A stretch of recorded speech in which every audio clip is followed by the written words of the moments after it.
Hola, en este video les voy a platicar de los sentidos y sus órganos. Comencemos con la audición. Para esta vamos a necesitar cuatro cosas. Primero, que se logre dar la recepción de las ondas sonoras. Segundo, que se puedan distinguir las diferentes frecuencias y que ésta se transmita al sistema nervioso central y que de ahí se logre descifrar para poder dar un significado a lo que se está escuchando. Comencemos con un poco de anatomía. En esta vamos a ver cómo se compone el oído. Aquí en la imagen se puede ver que tenemos el oído externo, el oído medio y el oído interno, los cuales van a estar divididos. El oído interno va a estar dividido con el oído medio a través de la membrana timpánica y el oído medio va a estar dividido con el oído interno a través de la ventana oval.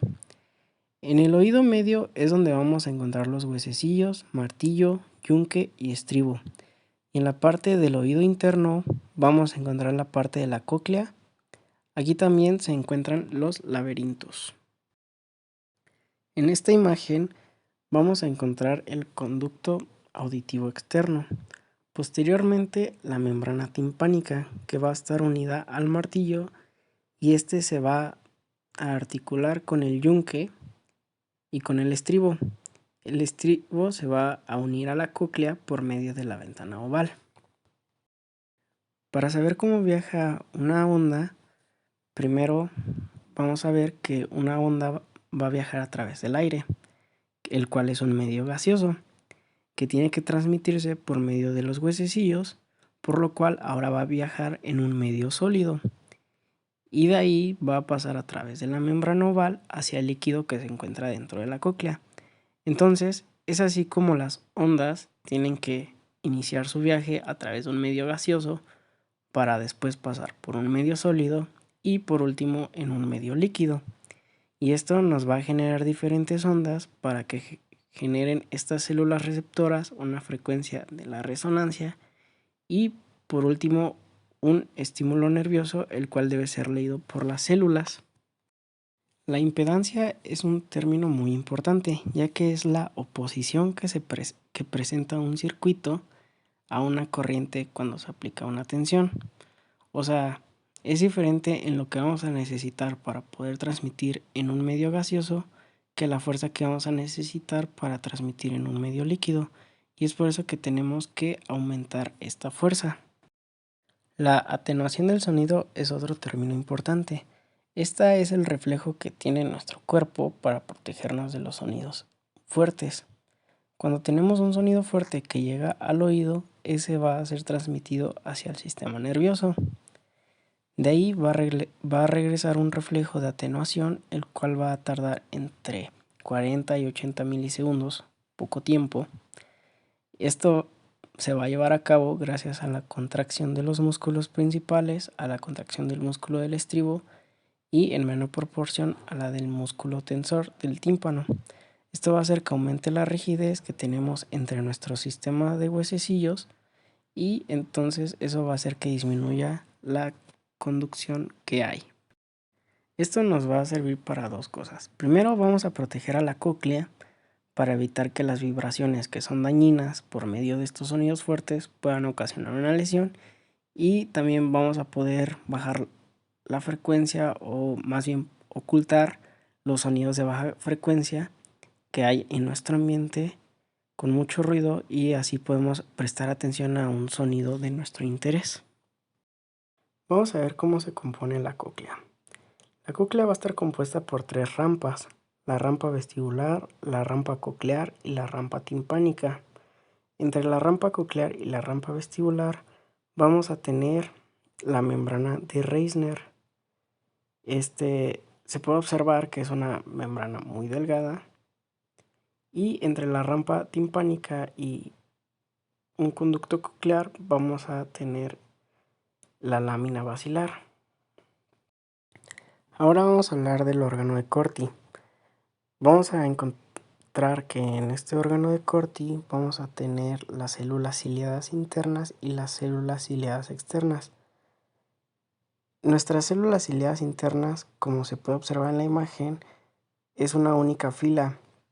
En total vamos a tener 3500 células aproximadamente, que tienen un diámetro de 12 micras y estas se van a encargar del 90% de la estimulación que llega hasta el nervio coclear.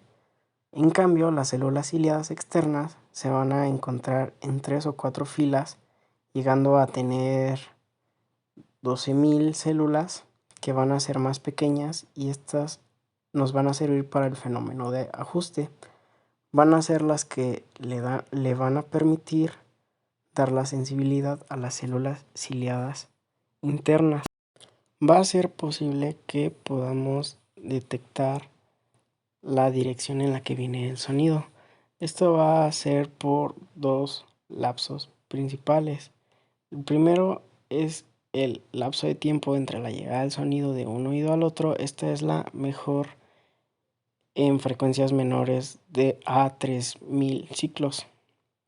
Y la otra es la diferencia entre la intensidad del sonido en ambos oídos. Esta va a ser mejor en frecuencias mayores a 300 ciclos. Por último, existen dos tipos de sordera. La primera es la sordera nerviosa, la cual se da cuando hay una lesión de la cóclea o del nervio coclear. Y la segunda es la sordera de conducción, la cual es cuando hay una lesión de las estructuras del oído.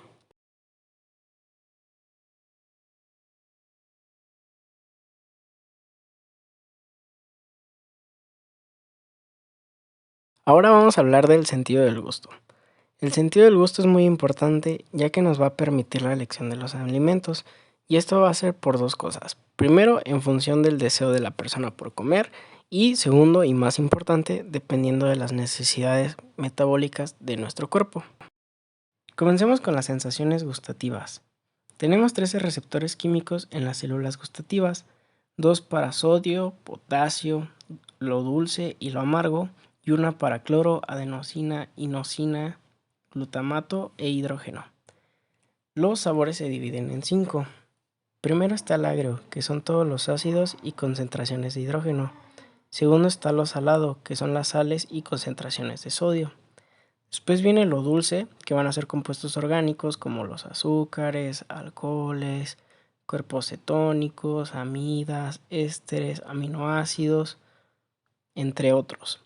Después viene lo amargo, que son los compuestos orgánicos de cadena larga de hidrógeno, y los alcaloides.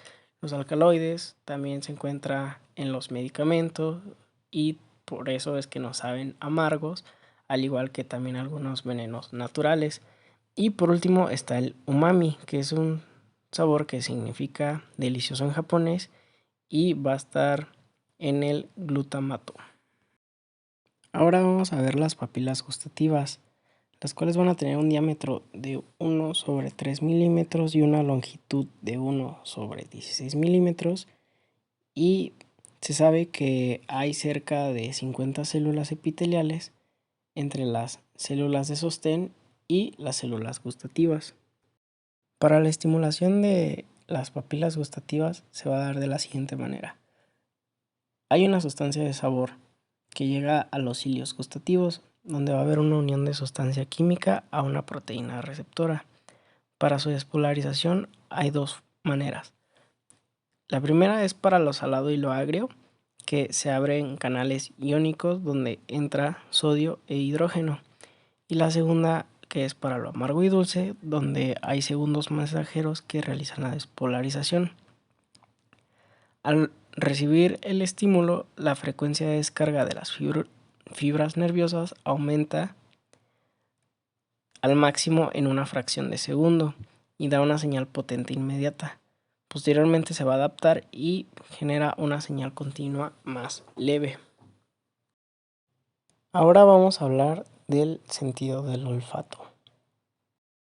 Aquí tenemos la anatomía de la nariz, donde destaca la membrana olfatoria, que se encuentra en la parte superior de la narina, parte superior del tabique, sobre el cornete superior y en la cara superior del cornete medio. Esta va a medir 2.4 centímetros cuadrados.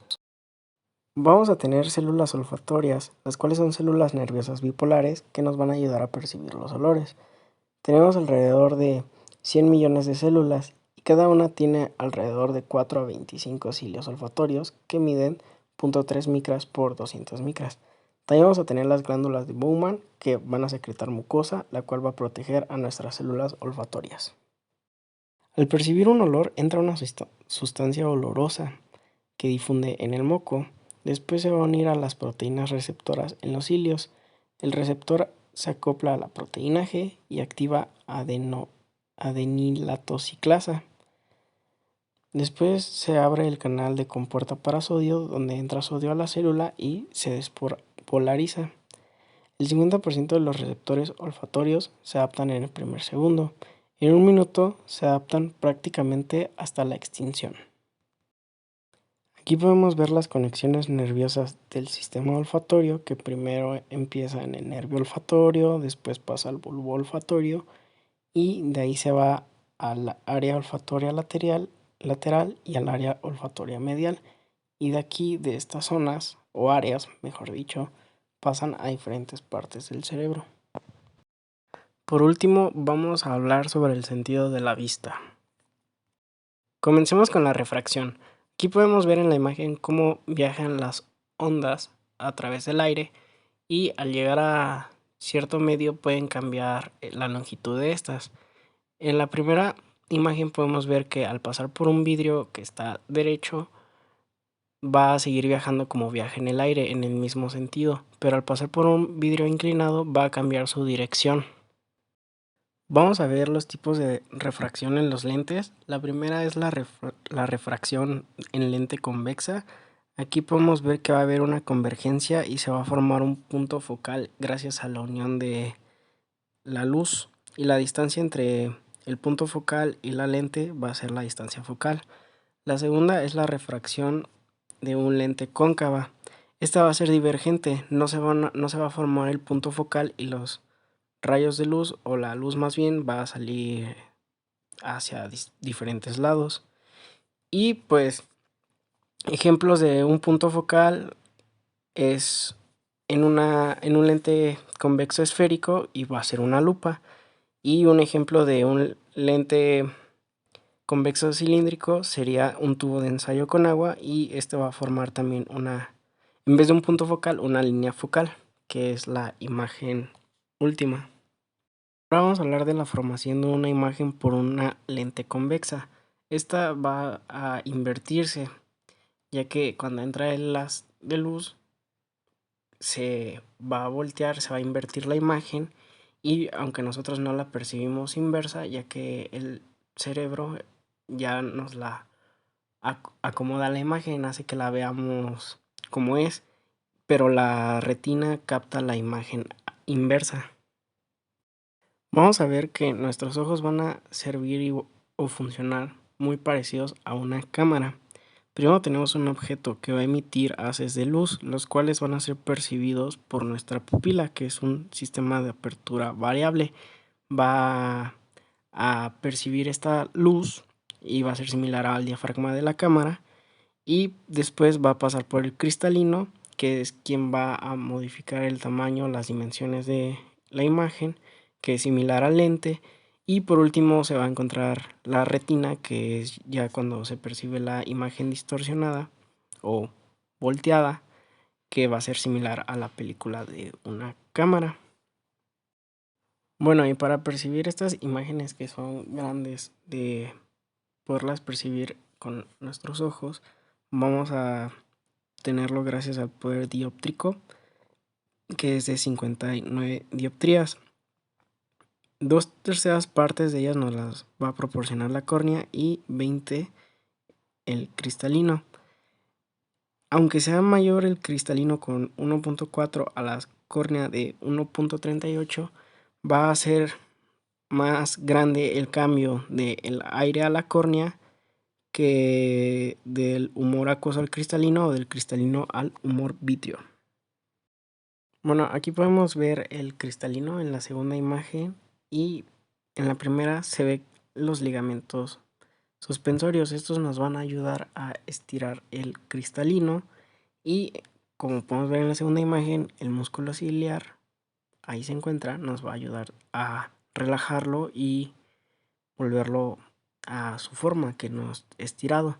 Y este mecanismo nos va a ayudar a que podamos percibir imágenes tanto de cerca como de lejos. En nuestros ojos vamos a tener dos líquidos importantes, el humor vítreo y el humor acuoso. El humor acuoso se va a encontrar en la parte de arriba de la primera imagen y este va a estar siempre en movimiento constante. Se va a formar de 2 a 3 microlitros por segundo y este también se va a encontrar en el cuerpo ciliar. Como puedes ver en la segunda imagen, es del cuerpo ciliar donde va a haber salida de sodio y va a jalar cloro y bicarbonato. Y esto va a provocar que haya un desplazamiento osmótico de agua y haya difusión de aminoácidos, glucosa y ácido ascórbico. Bueno, ahora vamos a hablar de los conos y bastones, los cuales se van a encontrar en la retina. Unos, ambos como su nombre lo dice, van a tener forma, uno como de conos y otros de bastones. En la segunda imagen podemos verlo más esquematizadas sus partes de los conos y bastones, donde en el segmento externo va a haber estratos membranosos, ya sea de rodopsina o de pigmento de color. En los conos será el pigmento de color y en los bastones la rodopsina. Después en el segmento interno va a haber mitocondrias, después se ve el núcleo y hasta el final se ve el cuerpo sináptico. Aquí podemos ver que gracias a los conos vamos a percibir los colores. Van a ser selectivos los colores por los conos en azul, verde o rojo. Y va a haber absorbancia específica con las longitudes de onda. Para el azul va a ser 445, para el verde 535 y para el rojo 570 nanómetros. Y también podemos ver en la imagen de arriba a la derecha la adaptación a la luz y a la oscuridad. Cuando hay adaptación a la luz, el retinal pasa a vitamina A y cuando hay oscuridad, la vitamina A pasa a retinal y también va a haber un cambio de diámetro pupilar. Bueno, ahora vamos a ver las lesiones que puede haber en la vía óptica. La primera es que si hay una lesión en el nervio óptico, va a haber ceguera de un solo ojo, ya sea el derecho o el izquierdo. Cuando hay una lesión en el quisma óptico, va a haber una hemianopsia bitemporal, que va a tener problemas al ver en los laterales de los ojos, en la parte externa, mejor dicho. Y cuando hay una lesión en la vía óptica, va a haber una hemianopsia homónima, que va a hacer que va a tener una persona problemas tanto en una parte interna de un ojo y en la otra en la parte externa del otro ojo. Y lo mismo si hay una lesión después de el cuerpo geniculado lateral, que también va a tener problemas en la parte central, aparte de una hemianopsia homónima. Para el movimiento de los ojos vamos a tener diferentes nervios, los cuales van a pegarle el movimiento a nuestros ojos. Hay 4 rectos, que es el recto lateral, el recto superior, el recto inferior y el recto medial. Y 2 oblicuos, que son el inferior y el superior. Los rectos, el lateral nos va a permitir mirar hacia afuera, el medial hacia adentro, el superior hacia arriba y el inferior hacia abajo. Y los oblicuos nos van a permitir el inferior mirar hacia afuera y arriba y el inferior hacia abajo y afuera o adentro. Y estos van a estar inervados por pares craneales, por el tercer par, el cuarto par y el sexto par craneal. Por último vamos a ver los tipos de estrabismos. El primero es el horizontal, donde un ojo está bien posicionado y el otro está mirando ya sea muy hacia adentro o muy hacia afuera. El segundo es el estrabismo de torsión, que es cuando un ojo está bien posicionado y el otro está muy inclinado hacia un lado o hacia el otro. Y por último está el estrabismo vertical, que es cuando los ojos se encuentran mal posicionados, uno está viendo muy hacia arriba y el otro muy hacia abajo. Y esto sería todo de mi parte, muchas gracias por su atención.